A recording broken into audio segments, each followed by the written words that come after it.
11월에 우리가 이제 필리핀 단기 선교를 갔다 왔는데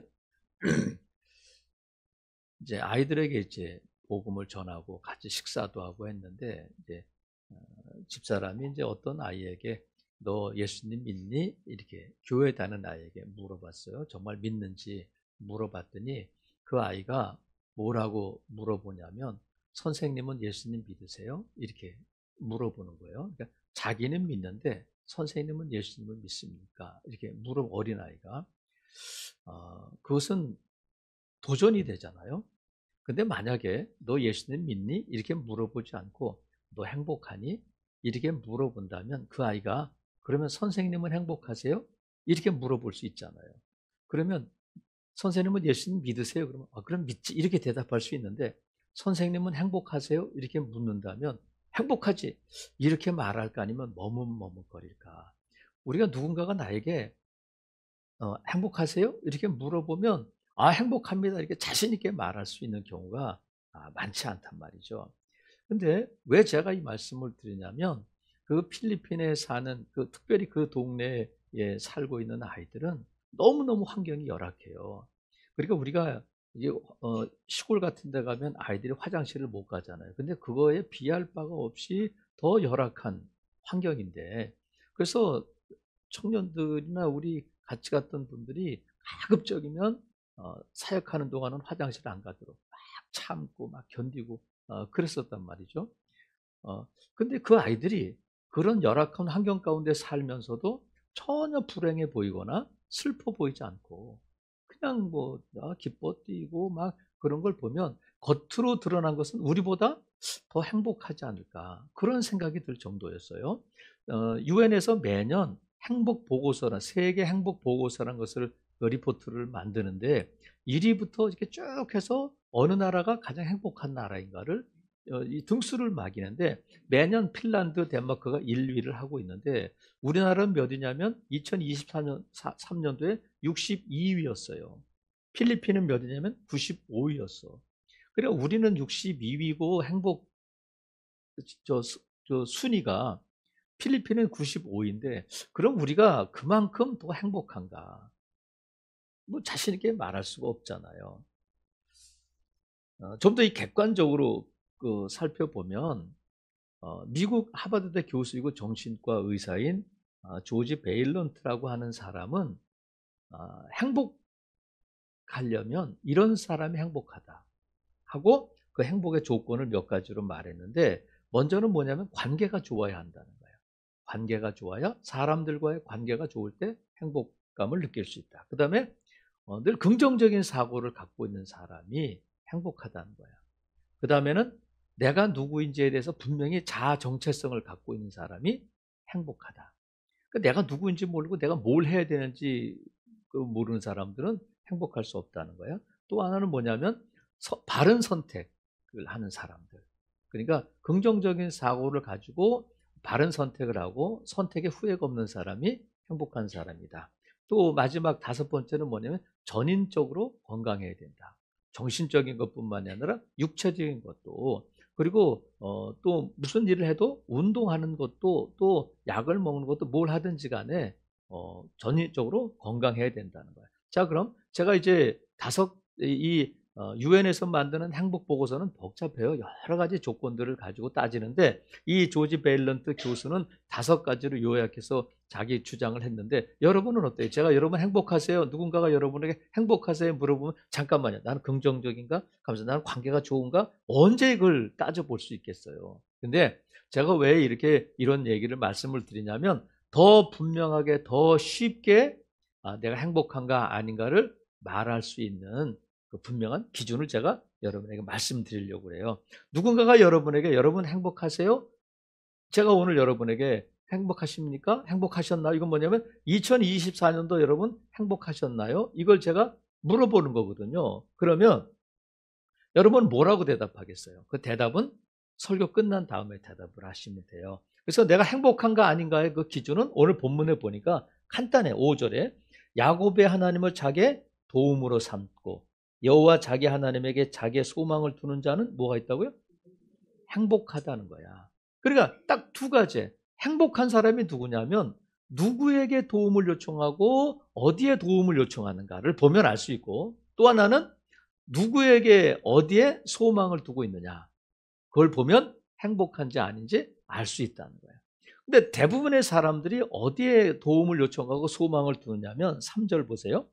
귀인들을 의지하지 말며 도울 힘이 없는 인생도 의지하지 말지니 그의 호흡이 끊어지면 흙으로 돌아가서 그날에 그의 생각이 소멸하리로다. 이렇게 말씀하시죠. 그러니까 사람들이 대부분 좀 돈 있고 힘 있고 권력 있는 사람들을 내 친척 가운데, 만약에 우리 자녀들 가운데 판사가 있고 검사가 있고 뭐 의사가 있고 사자 들어가는 누군가가 있다면 어깨에 힘이 들어간단 말이죠.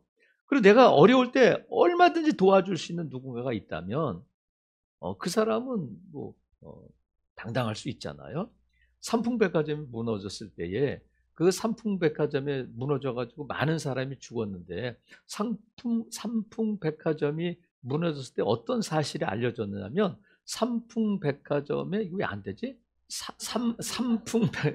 왜 이름을 삼풍이라고 줘가지고 우리 삼풍백화점 지하의 1층 에스카레이터로 내려오면 지하 1층에 누가 아이스크림 장사를 하고 있었는데 한 평짜리 아이스크림 가게를 갖고 있어요. 그게 누구냐면 그 삼풍백화점 회장의 며느리가, 아들이 죽었는가 해서 며느리가 혼자 되어 있는데 그 회장님이 넓은 매장을 준 것이 아니라 에스컬레이터 바로 내려오는 앞에 아이스크림 그 매장을 줬는데 그 매장에서 하루 매출이 몇백만 원이 된다는 거예요. 그러니까 저는 길병원에 이렇게 갈 때마다 야, 내가 길병원에 그 원장님하고 친척이면 하다못해 옆에 커피숍을 하나 주든지 아니면 의료기구 파는 데를 난 빵집을 하나 차리게 해주면 그냥 평생 먹고 돈 걱정은 안 하잖아요. 그러니까 내 주변에 누군가가 힘 있는 사람, 돈 있는 사람이 있다면 얼마나 든든할까. 근데 하나님은 분명히 뭐라고 말씀하셔요? 별거 아니야. 그런 거 의지하지 마. 왜냐하면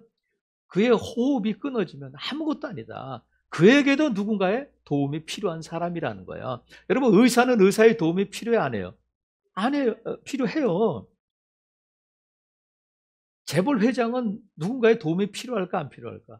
필요해요. 은행의 도움이 필요하단 말이죠. 그러니까 도움이 필요 없는 사람은 아무도 없다는 거야. 그래서 사람을 의지하지만 안 되는데 그 사람 가운데 누가 있냐면 대부분의 많은 사람들이 자기를 의지해. 내 힘, 내 능력 이런 것들을 의지한다는 거예요. 그래서 하나님께서 뭐라고 말씀하셨냐면 이스라엘이 정말 어려울 때 나라가 막 무너지기 직전에 뭐라고 말씀하셨냐면 여호와께서 이와 같이 말씀하시되 지혜로운 자는 그의 지혜를 자랑하지 말라. 용사는 그의 용맹을 자랑하지 말라. 부자는 그의 부함을 자랑하지 말라. 이렇게 말씀하셨어요. 너희들 네가 좀 똑똑하다고, 네가 좀 힘이 있다고, 네가 좀 그 돈이 있다고 자랑하지 마. 근데 지금 나라가 아주 부강한 때가 아니라 나라가 지금 막 멸망해서 포로로 잡혀가기 직전의 상황에 그들이 이런 걸 자랑하고 있었다는. 나 돈 좀 있어. 나 좀 똑똑해. 나 좀 힘이 있어. 이렇게 자랑하고 있었다는 거예요. 하나님께서 그런 거 자랑하지 말고 너희들이 자랑할 게 있어. 그게 뭐냐면 자랑하는 자는 이것으로 자랑할지니 곧 명철하여 나를 아는 것과 나 여호와는 사랑과 정의와 공의를 땅에 행하는 자인 줄 깨닫는 것이다. 그러니까 너희가 자랑할 것은 너가 힘, 돈, 뭐 지혜 이런 거 자랑하지 말고 나 하나님 알아. 이걸 자랑하라는 거예요. 그래서 여러분 지혜는 뭐예요? 내가 알면 얼마나 알겠어. 성경은 분명히 여호와를 경외하는 것이 지혜의 근본이라는 거야. 지식의 근본이라는 거야. 그리고 뭐가 힘이냐면 여호와를 기뻐하는 것이 힘이고 돈이 뭐냐? 부자가 뭐냐? 하나님은 가난하게도 하시고 부하게도 하시는 하나님이다. 그러니까 하나님께서 부하게 하셔야 부할 수 있다는 거야. 그런 거 네가 좀 똑똑하고 네가 좀 힘 있고 네가 좀 돈이 있다고 자랑하지 말라는 거야. 그러면 우리가 자랑한 돈 좀 있고 힘이 있고 능력도 있고 지혜가 똑똑하면 뭐예요? 하나님을 의지하지 않는다고요. 하나님께 도움을 요청하지 않고 나를 의지하고 사람을 의지하게 된단 말이죠. 근데 지금 본문에 뭐라고 말씀하셔요? 하나님께 도움을 요청해야 된다. 그 사람이 행복한 사람이다. 그런데 하나님께 도움을 요청하는데 귀인들 3절 4절에 말씀하고 있는 것처럼 그들은 도울 힘이 없다. 인생도 의지하지 말라. 호흡이 끊어지면 흙으로 돌아간다. 오늘 도와준다고 약속했는데 내일 죽으면 무슨 소용이 있느냐 이렇게 말씀하시면서 이제 6절부터 10절까지는 하나님이 하나님다우심을 10가지로 설명을 해요. 근데 그 결론이 뭐냐면 10절에 시온아 여호와는 영원히 다스리시고 내 하나님은 대대로 통치하시는 하나님이시라는 거야. 하나님은 영원하신 하나님이다. 하나님은 지금도 다스리시는 하나님이다. 하나님에 대해서 우리가 분명히 알아야 할 것이 뭐냐면 인간과 하나님과의 차이는 많이 있지만 인간과 하나님을 비교할 수는 없지만 그래도 사람들이 자꾸 귀인들을 의지하고 인생들을 의지하니까 야 인생 의지하지 마. 왜? 하나님은 이런 분이야. 어떤 분이냐면 영원하신 분이라는 거야. 어떤 때는 계시고 어떤 때는 안 계시고 그런 하나님이 아니라 영원하신 하나님이실 뿐만 아니라 영원히 통치하시는 하나님이시라는 거야. 그래서 너희가 정말 행복하기를 원한다면 하나님께 도움을 요청해라. 더 쉽게 말하면 하나님께 손 내밀라는 거야. 하나님 도와주세요. 이렇게 말하라는 거야. 여러분 사람에게 손 내밀면 구차하잖아요. 집사님 돈 좀 꿔주세요. 나 좀 도와주세요. 사람에게 손 내밀면 비굴해져요. 내가 마음을 낮춰야 돼. 근데 하나님께 도움을 요청하면 하나님은 우리를 구차하게 만드시거나 하나님은 우리 손 내미는 우리를 손을 뿌리치시고 그러시는 분이 아니고 절대 저와 여러분을 비굴하게 하게 만드는 하나님이 아니시라는 거야. 여러분 예수님께서 사역하시는 동안에 많은 사람들이 예수님께 나와서 손 벌렸어요. 예수님 나를 불쌍히 여겨주세요. 이게 뭐예요? 나를 좀 도와주세요. 어떤 사람은 병들어서 왔어요. 어떤 사람은 귀신 들려왔어요. 어떤 사람은 배고파서 왔어요. 근데 예수님께서 몇 명은 고쳐주시고 오늘 바쁘다. 나 힘들다. 시간 다 됐어. 난 6시까지밖에 일 안 해. 그러시지 않고 예수님께 와서 도움을 요청하는 모든 사람들을 다 도와주신 줄로 믿습니다. 병 고쳐주셨고요. 먹여주셨고요. 귀신 쫓아내주셨고요. 살려주셨고요.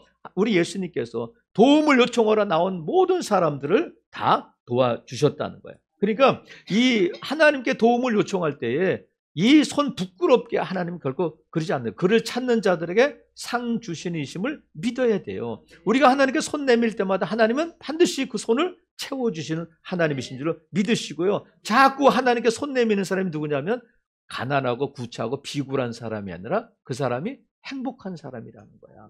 여러분 도움을 구한다는 것은 의지한다. 또 하나님께 피한다. 그런 의미도 갖고 있어요. 그러니까 하나님의 도우심을 구한다는 것은 내가 하나님께 피한다. 우리 그러잖아요.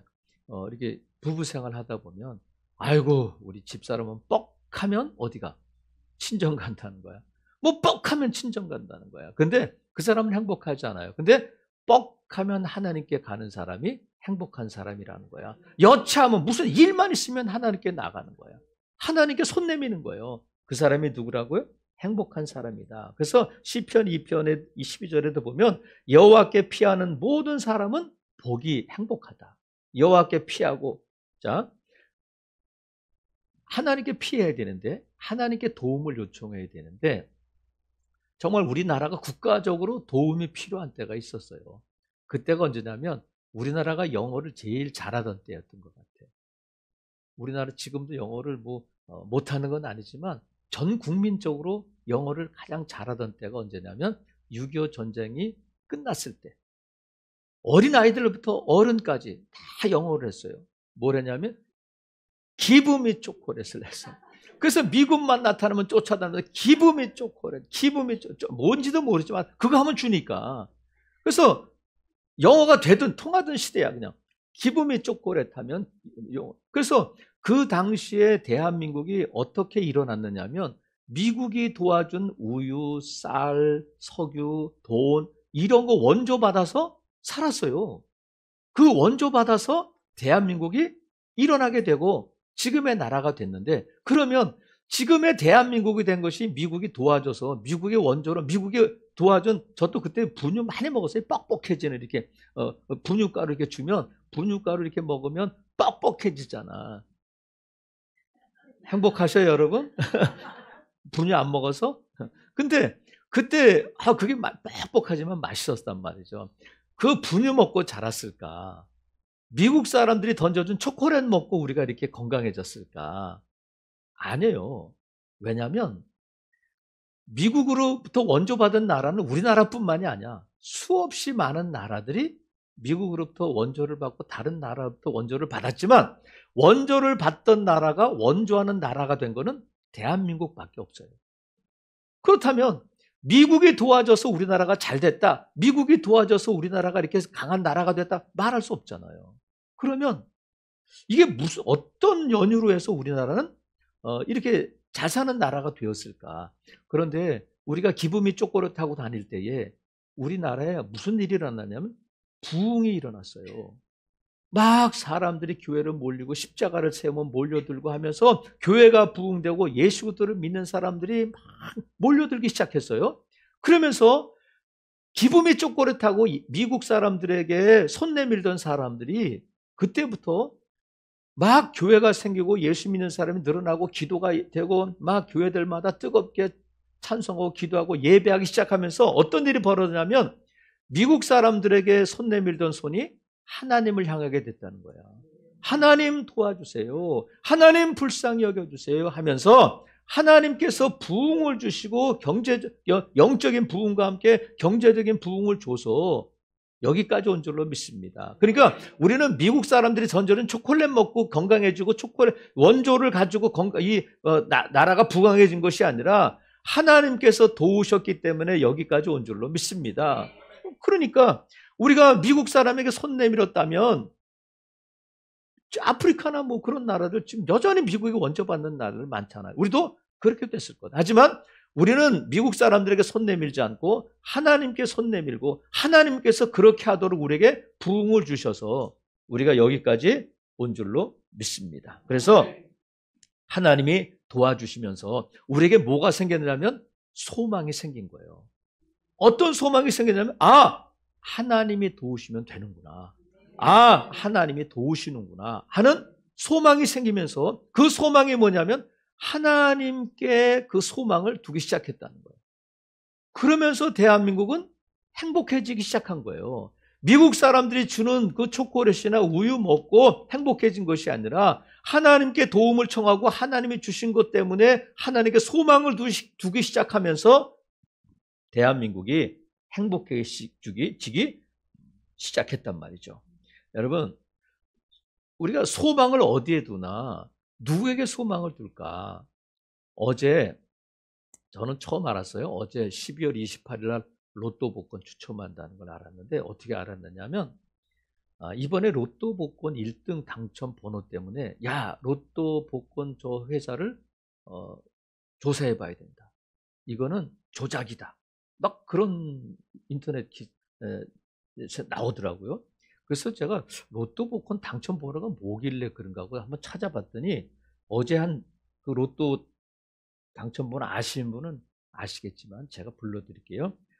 이게 이렇게 되면 30, 31, 32, 35, 36, 37 이렇게 돼 있어요. 그래가지고 전 번호가 다 3이 들어가는 거야. 30, 모르는 것처럼 왜 그러세요 또.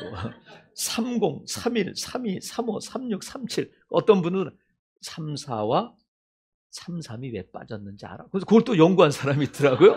그래가지고 이 로또 당첨 번호가 당첨된 사람이 35명이래요. 그래서 한 사람이 얼마씩 하면 8억 7천만 원씩 받아갈 수 있대. 3억 7천만 원짜리. 근데 제가 찾아봤어요. 그러면 이번 로또 복권이 1152회 차더라고요. 그러니까 1152번째니까 1회부터 1152번인데 매 회마다 사람들이 복권을 몇 명이 복권을 살까 했더니 600만 명에서 1000만 명 정도가 복권을 산대요. 그중에 여러분도 있을 줄 믿습니다. 그러니까 복권을 매회 몇 명이 사냐면 600만 명에서 1000만 명까지가 1000만 명 정도가 이 복권을 산다는 거야. 그럼 복권을 살 때 왜 사겠어요? 1등 바라보고 사는 거지. 그러니까 복권에 소망을 두는 사람이 600만에서 1000만 명 이상 된다는 거예요. 여러분, 과연 그들은 1등 당첨되면 행복할까? 2등 당첨되면 행복할까? 저는 옛날에 복권을 샀는데 500원에 당첨된 적이 있었어요.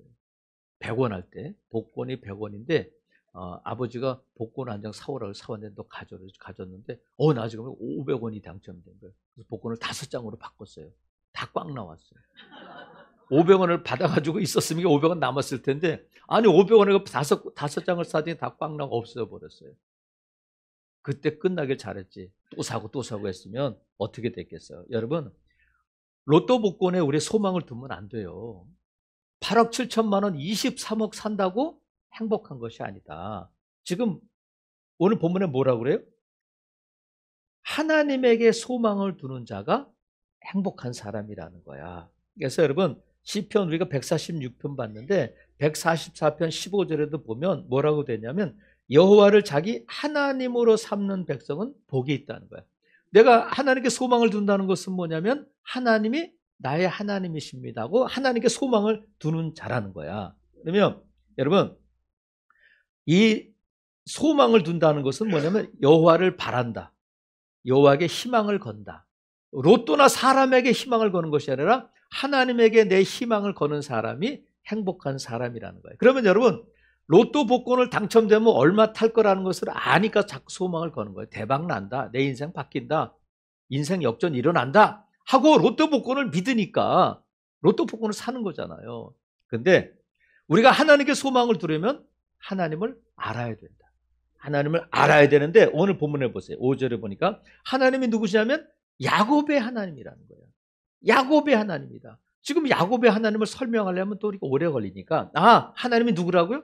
야곱의 하나님인데 야곱의 하나님이 누구냐면 야곱을 도우시는 하나님, 야곱의 소망이신 하나님이야. 간단하게 오늘 본문을 통해서 보면 자, 하나님이 누구시라고? 야곱의 하나님인데 야곱의 하나님이 누구냐면 야곱을 도우시는 하나님, 야곱이 소망을 둔, 야곱에게 소망이 되시는 분이 하나님인데, 자, 알았잖아요. 하나님이 누구신지 알았어. 하나님이 야곱의 하나님이구나. 그러면 여기서 그치면 안 되고 오늘 본문을 보세요. 야곱의 하나님을 누구의 도움으로? 자기의 도움으로 삼으며 여호와 자기 하나님에게 자기의 소망을 두는 자가 복이 있다는 거예요. 하나님이 야곱의 하나님을 아는 자가 복이 있는 것이 아니라 야곱의 하나님을 자기의 하나님으로, 여호와 하나님을 자기 하나님으로 자기의 소망을 두는 자가 복이 있다는 거야. 그러니까 무슨 뜻이냐면 야곱의 하나님이 누구의 하나님이어야 된다는 거야? 나의 하나님이라는 거야. 그러니까 야곱의 하나님이지. 야곱은 하나님 도우셨잖아. 우리가 창세기 다 알고 있잖아요. 근데 야곱의 하나님이 나의 하나님이고 야곱이 하나님께 걸었던 그 소망이 내 소망이 될 때 그것이 행복으로 이어진다는 거예요. 자, 여러분, 그래서 우리가 소망을 둔다는 것은 하나님을 믿는다는 거잖아요. 근데 하나님을 믿고 신뢰하는 데 있어서 가장 방해가 되고 적이 되는 게 뭐냐면 의심이야. 의심. 어떤 의심이 자꾸 드냐면 야곱은 믿음의 명문가정 출신이잖아. 할아버지가 아브라함이고 아버지가 이삭이고 그런데 그러니까 하나님이 도우셨지. 야곱은 어머니 리브가 뱃속에 있을 때 하나님이 이미 형이 너를 섬길 거다. 민족을 이룰 것이다 하고 이미 계획을 갖고 계셨으니까 도우시고 또 소망이 되시. 나 같은 나를 하나님이 도우시겠어? 야곱은 도우실 수 있지 모르지만 나를 도와주시겠어? 야곱은 믿어주셨지만 나를 믿어주시겠어? 야곱을 도우신 하나님이 나를 도우시겠어? 이렇게 하나님을 의심하게 되면 우리 믿음이 자라지 않는단 말이죠. 여러분이 야곱의 하나님이 야곱을 어떻게 도우셨고 야곱이 어떻게 하나님께 소망을 뒀는지 안다면 야곱을 도우신 하나님이 나를 도우신다는 것을 믿으셔야 돼. 야곱에게 소망이 되신 하나님이라면 나의 소망이 되심을 믿어야 된다는 거야. 그래서 이 믿음이 저와 여러분의 행복 지수를 높이게 되는 거예요. 아까 저 교수님 통해서, 베일런트 교수님을 통해서 행복하려면 이러이런 조건들이 있어야 했잖아요. 근데 오늘 성경에서는 시편에서는 분명해. 너희들 행복 지수를 높이려면 두 가지만 있으면 된다. 너희가 이 두 마디 말만 하면 된다. 첫 번째 뭐냐면 하나님 도와주세요. 한번 따라해 보세요. 하나님 도와주세요. 이게 저와 여러분을 행복하게 행복 지수를 높인다는 거예요. 그러니까 자꾸 하나님께 손 내밀 때마다 내가 비참해지고 비굴해지는 것이 아니라 내 행복 지수가 높아진다는 거야. 그리고 또 하나는 뭐는 하나님 기대합니다. 한번 따라해보세요. 하나님 기대합니다. 뭘 기대해요? 응답을 기대하고 하나님이 행하실 일을 기대하고 하나님이 이루실 하나님의 뜻을 기대하고 이게 소망이 되는 거예요. 그래서 저와 여러분의 행복 지수를 높이는 두 마디 말이 뭐라고요? 하나님 도와주세요. 두 번째는 하나님 기대합니다. 이게 저와 여러분을 행복 지수를 높이고 저와 여러분이 2024년도 여러분 행복하셨나요? 오늘 설교 제목이 그거잖아요. 제가 여러분에게 묻는 거예요. 여러분 행복하셨나요? 목사님, 우리 이사 가서 행복해요. 좋은 차 사서 행복해요. 우리 애들 대학 가서 행복해요. 그게 아니라 더 많이 하나님을 의지하게 되고 더 많이 하나님께 기도하게 되고 더 많이 하나님의 도움을 요청하는 해였다면 여러분은 좀 가진 것이 부족하고 여러분이 남들 보기에 좀 부끄러운 면이 있다 할지라도 저와 여러분 분명하게 내 행복합니다. 이렇게 말할 수 있는 자격이 있다는 거예요. 내게 자랑할 것이 있고 내게 부족한 것이 없다면 하나님께 안 나가잖아요. 하나님께 소망을 두지 않잖아요. 하지만 내게 부족함이 있고 내가 가진 것이 부족하고 좀 연약하지만 더 하나님께 나가고 하나님께 손 벌리고 하나님 도와주세요. 더 간절해졌다면 여러분은 2024년도 행복한 한 해였다. 이렇게 말할 수 있다는 거야. 그리고 여러분 2025년도가 행복하기를 원한다면 마찬가지예요. 자꾸 하나님께 손 벌리는 여러분 되시기를 바랍니다. 하나님께 자꾸 도와달라고 하나님 행하실 일을 기대합니다. 이런 기대를 가지고 2025년도를 열어간다면 2025년도 여러분 행복한 한 해가 될 줄로 믿습니다. 사람을 의지하지 말고 나를 의지하지 말고 내가 갖고 있는 것 때문에 하나님 앞에 나아가는 일이 게을러지고 하나님 앞에 손 내미는 일이 부끄러운 일이 된다면 여러분 가진 것이 많아도 결코 행복할 수 없다. 오늘 성경은 분명히 말씀하시잖아. 자, 5절 같이 한번 읽어볼게요. 야곱의 하나님을 자기의 도움으로 삼으며 여호와 자기 하나님에게 자기의 소망을 두는 자는 복이 있도다. 이 자기 이름을 넣어서 한번 해볼게요. 야곱의 하나님을 흥완의 도움으로 삼으며. 자, 시작. 야곱의 하나님을 흥완의 도움으로 삼으며 여호와 흥완의 하나님에게 흥완의 소망을 두는 자는 복이 있도다. 아멘. 여러분 2024년도 여러분 행복하셨습니까? 이 질문에 이 기준을 가지고 답하시기를 바랍니다. 내가 얼마나 하나님께 손 내밀었나? 얼마나 하나님의 도우심을 청했나? 얼마나 하나님께 기도했나? 얼마나 하나님 앞에 간절했나? 또 내가 얼마나 기다리며 기대했나? 여러분, 여러분이 이러한 도움과 이런 기대를 가지고 살았다면 2024년도는 여러분 충분히 행복했고요. 또 그 기대를 갖고 2025년으로 나아간다면 여러분은 행복한 2025년도를 살게 될 줄로 믿습니다. 아무쪼록 하나님 도와주세요. 하나님 기대합니다. 이 기준을 가지고 여러분 행복 지수를 높여가는 저와 여러분 될 수 있기를 주님의 이름으로 축복합니다. 아멘.